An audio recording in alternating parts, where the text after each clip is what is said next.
Hello and welcome to the next summary class. I hope आपको last class में जो हमने पढ़ा था वो सही से समझ में आया और अब टाइम आ गया वो सारा कुछ क्या रिकैपिचुलेट करने का। तो अच्छे से करेंगे और तेज़ी से करेंगे, आप भी साथ साथ बोलेंगे।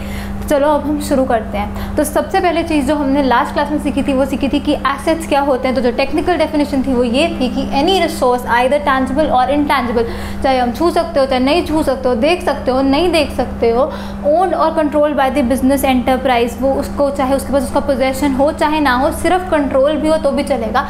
कैरिंग फ्यूचर इकोनॉमिक बेनिफिट्स, आगे चल के हमें उस रिसोर्स से बेनिफिट होने वाले हैं। और सिंपल शब्दों में अगर हम कहें तो something which is of value to the organisation, जिससे हमें आगे चल के बेनिफिट होगा। जो वैल्यू है जिस चीज़ की हमारे लिए, उसको हम क्या बोल देते हैं, एसेट बोल देते हैं। उसके बाद हमने पढ़ा था एसेट्स कितने टाइप्स के होते हैं। तो दो टाइप्स के एसेट्स होते हैं, एक तो करंट और एक तो नॉन करंट। तो करंट हमने कैसे याद रखा था, इलेक्ट्रिक करंट जो होता है बहुत तेज़ी से लगता है, तो जो जल्दी से हम एसेट्स रियलाइज़ कर सकते हैं, जिनके फ्यूचर इकोनॉमिक बेनिफिट जल्दी से मतलब विद इन 1 ईयर, उसको हम क्या बोल देते हैं, करंट एसेट्स बोल देते हैं। विद इन 1 ईयर जिनको हम रियलाइज़ कर सके और जिनको मोर देन 1 ईयर हमने यूज़ करना है, उनको हम क्या बोल देते हैं, नॉन करंट एसेट्स। और नॉन करंट एसेट्स जो होते हैं they are not held for sale, उसको हमने इसलिए ख़रीदा होता है कि आगे चल के ये हमें बेनिफिट दे के, हमारा इंटेंशन उसको बेचना नहीं है। बल्कि करंट एसेट्स क्या होते हैं, these are held for sale. Held for sale का परफेक्ट एग्जाम्पल स्टॉक। जिस गुड्स में हम डील करते हैं वो हमने क्यों खरीदे होता है, ताकि आगे चल के हम उसको बेच सकें। जो चीज़ हेल्ड फॉर सेल है, जो चीज़ स्टॉक है, स्टॉक हमेशा करंट रहेगा, हमेशा करंट रहेगा। ये चीज़ याद रखना, आगे चल के बहुत हेल्प में आएगी। और are in the form of cash or can be converted into cash within 1 year, या तो वो कैश की ही फॉर्म में हो, मतलब कि कैश या फिर कैश एट बैंक, और can be converted into cash within 1 year. जल्दी से अगर हम उसे कैश में कन्वर्ट कर सकते हैं तो हम उसे क्या बोलते हैं, करंट एसेट बोलते हैं। तो जो नॉन करंट एसेट होते हैं वो हमारे लॉन्ग टर्म यूज़ के लिए होते हैं, और जो शॉर्ट टर्म यूज़ के लिए होते हैं वो क्या होते हैं, वो करंट एसेट्स होते हैं। अब नॉन करंट एसेट्स जो होते हैं they can not be readily converted into cash. इनको आप बेचने चलोगे जल्दी से ये नहीं बिकेंगे, पर ये जो करंट एसेट्स होते हैं they can be easily converted into cash. फिर नॉन करंट एसेट्स का जो हमारे एग्जाम्पल हैं वो है land and building, plant and machinery, furniture and fixture, patents, goodwill और long term advances. Long term advances मतलब हमने जो लोन आगे किसी को दे रखा है वो हमारे लिए क्या है, एसेट, आगे चल के हमें पैसे आएंगे। पेटेंट्स, गुडविल का मतलब मैंने पिछली क्लास में बता दिया था। और इसके जो एग्जाम्पल रहेंगे करंट एसेट के वो रहेंगे कैश, स्टॉक जो कि हमेशा करंट रहने वाले हैं, डेटर्स, शॉर्ट टर्म एडवांसेस और कैश एट बैंक। तो ये हो गए differences between non current and current assets. Non current assets को हम फिक्स्ड एसेट्स भी बोल देते हैं और करंट एसेट्स को हम फ्लोटिंग या सर्कुलेटिंग एसेट्स भी बोलते हैं। अगली चीज़ पे चलते हैं हम, ये बहुत इंपॉर्टेंट पॉइंट है। By treating an asset as non current or current, the nature of business, मतलब type of business is to be seen. जो बंदा उसी चीज़ में डील करता है उसके लिए वो चीज़ क्या होती है, गुड्स होती है, उसके लिए वो चीज़ क्या होती है, स्टॉक होती है। तो स्टॉक हमेशा क्या होता है, करंट। तो जो बंदा जिस चीज़ में डील करता है उसके लिए वो चीज़ हमेशा क्या रहेगी, करंट एसेट ही रहेगी।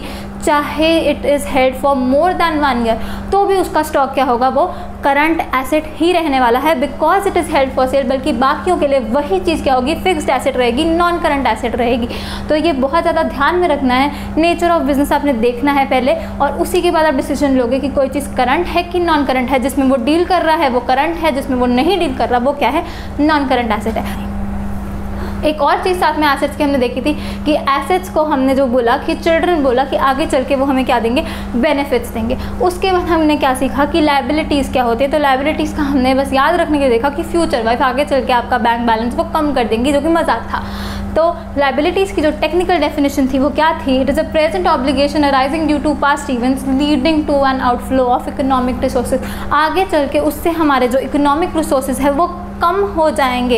एसेट से हमारे फ्यूचर इकोनॉमिक बेनिफिट्स हमें मिलते हैं, पर लायबिलिटीज से क्या होता है, लायबिलिटीज से हमारे इकोनॉमिक रिसोर्सेज क्या होता है, कम हो जाते हैं। और इसकी जो इजी वाली डेफिनेशन है वो क्या है, फिनेंशियल डेट्स और obligations arising during the course of business. जो डेट्स, जो उधार हमारे ऊपर चढ़ जाता है या ऑब्लिगेशन, कोई चीज़ हमें पूरी करके देनी होती है during the normal course of business, मतलब कि परचेज और sale of goods and services में जो भी फाइनेंशियल डेट्स और ऑब्लिगेशंस क्या आ जाते हैं वो सारी क्या होती है, लायबिलिटीज़ होती हैं। अब liabilities are also of 2 types. फिर से नॉन करंट और करंट, एक ही डिफरेंस है दोनों के बीच में।